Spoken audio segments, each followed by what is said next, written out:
Hello AFAM from Manila. I'm Ashley, this is Josh, welcome to our channel. We sold everything we had to travel the world and now we want to share with you the way away. So be sure to subscribe down below, give us a like, and hit the little bell so you can follow more of our adventures. Let's go.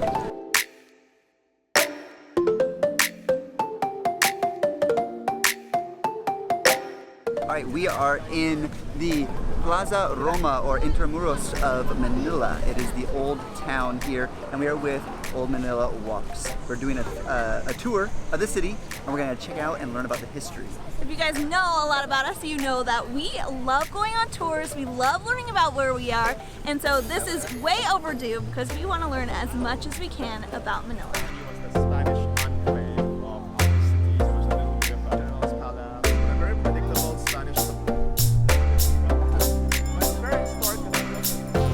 The tour has started. We are exiting Plaza Mayor, the major plaza, the main plaza, and this cathedral we found out was established in the mid-1500s. So about 61 is when the Spanish came and colonized this part of the Philippines, or Manila, which was actually a kingdom. So there were several different Islamic kingdoms throughout these islands, and Manila was one of the major ones.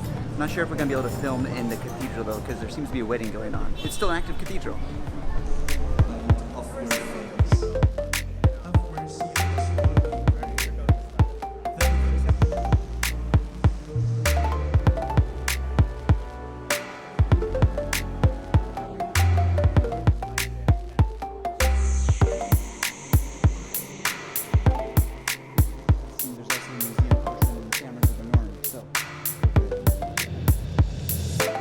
Destroyed 7 times. Currently, this is the 8th building in the same spot that is the Manila Cathedral that we know today. I guess it was just reopened in the early 2000s. It cost 1.2 million USD equivalent. That is a lot of money. Right now, a wedding is going on, and he said it's a really fancy wedding, a lot of money to get married here. So right now, it's a senator's son that's getting married today. Okay. Yeah, and they are wearing fancy dresses. Just the people coming to see the wedding.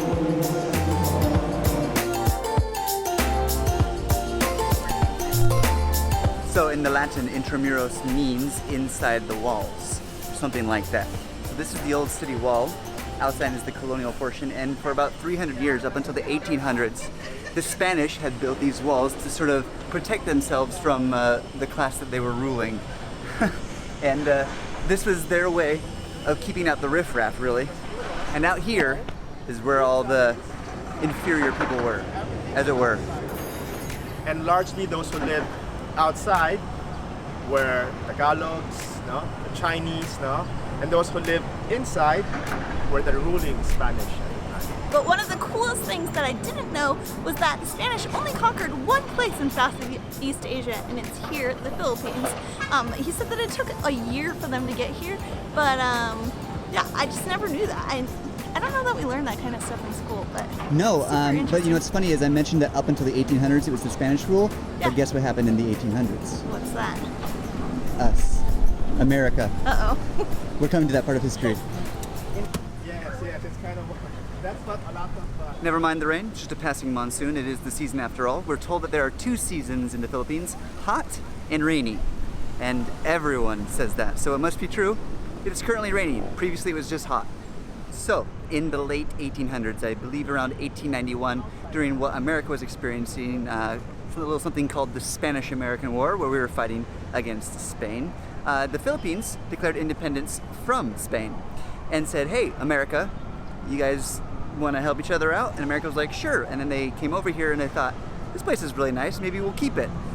So, the Philippines became a colony of the US, or a territory.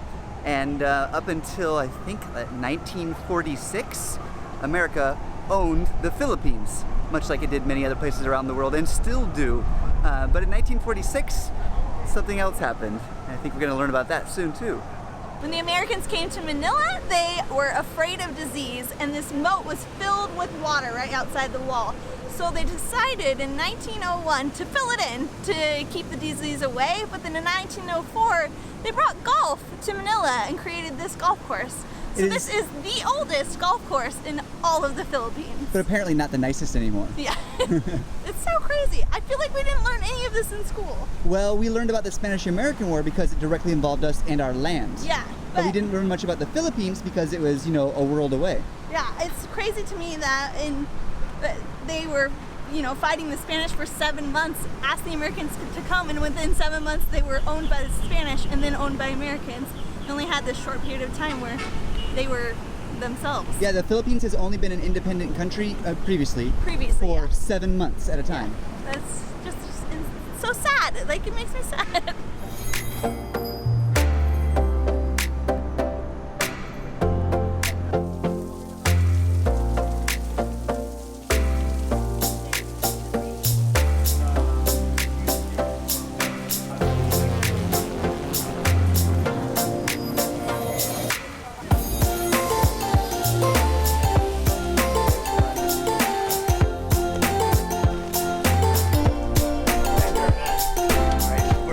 Up into an old fortification. The rain has just passed. Just a passing monsoon, no big deal. It's warm.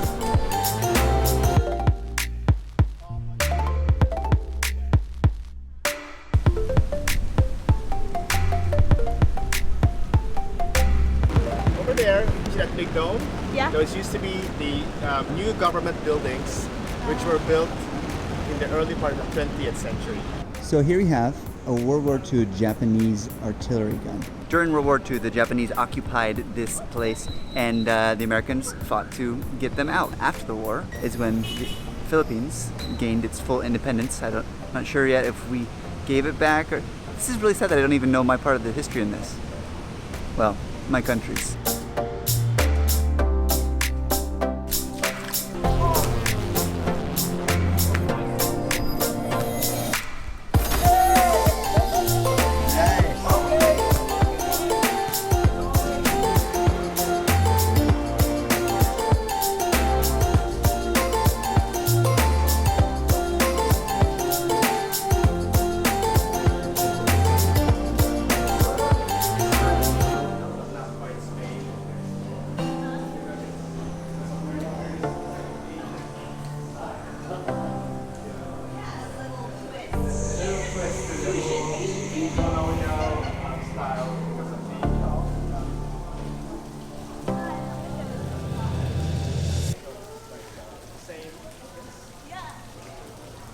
Something that I've been learning about the architecture here in Manila is that they use these shells called capis for lanterns like these. You can find them all over the city, but also for window panes, which are all along the roof area of this building.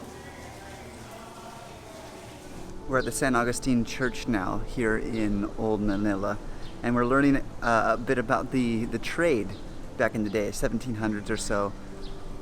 So crazy that it took a year to get goods here from the Philippines to Mexico, then overland to the east coast of the Americas, and then all the way back to Spain in Europe. That's crazy. So they would trade goods here from the Philippines to Spain and presumably across the world. But it took a year to travel goods. That's nuts.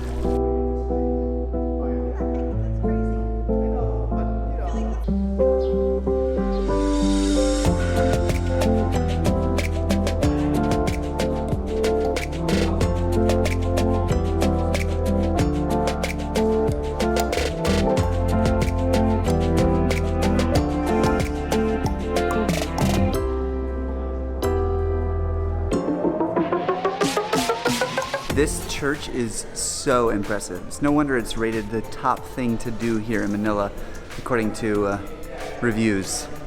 I mean, this is beautiful, and apparently we're headed now to the nicest section, which is a view.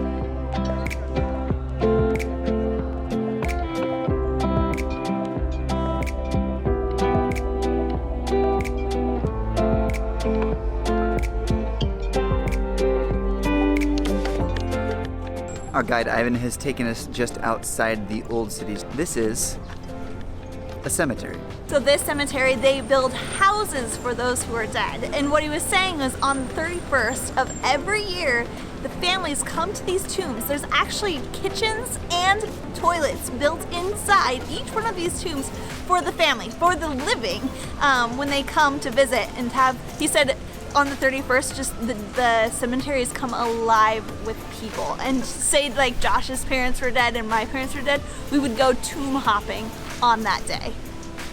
That is crazy. Something totally different from what we do in the United States. We have Halloween that day. Did it come from here?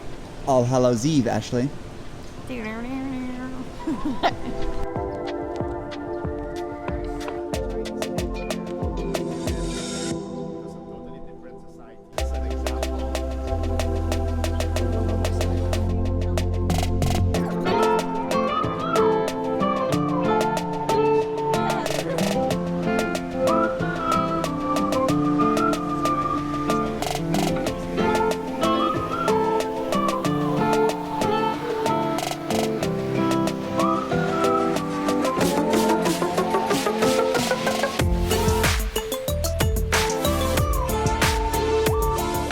We're walking through here and it's just rows and rows and rows of tombs and mausoleums. It's a very interesting mashup of honoring the dead mixed with just sort of a sign of the times and the wealth and economic growth that was happening here.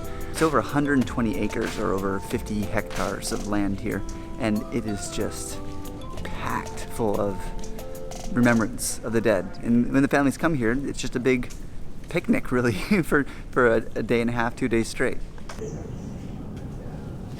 Most of these mausoleums are husbands and wives being buried together, but specifically this one has the son that is buried inside, and then his wife will be buried alongside her. But when they have this red sign, it means long life. That means that person is still alive. And so the son's wife is still somewhere, and her tomb is waiting for her, but because of this red sign, I think maybe she's still walking around somewhere around Manila or the Philippines.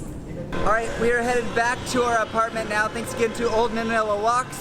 It was awesome. We learned a lot about Old Manila, and the fact that the Chinese came here and had this huge cemetery here that was sort of for everyone that wasn't Catholic was a really interesting twist. I didn't expect that. It's so unique. Like, that is the most unique cemetery I've ever seen. For sure. But definitely when you come to Manila, it's a place where going on a tour, you're going to learn so much more. So definitely check out the link below because, yeah, I just love learning, and I hope you guys learned something today with us.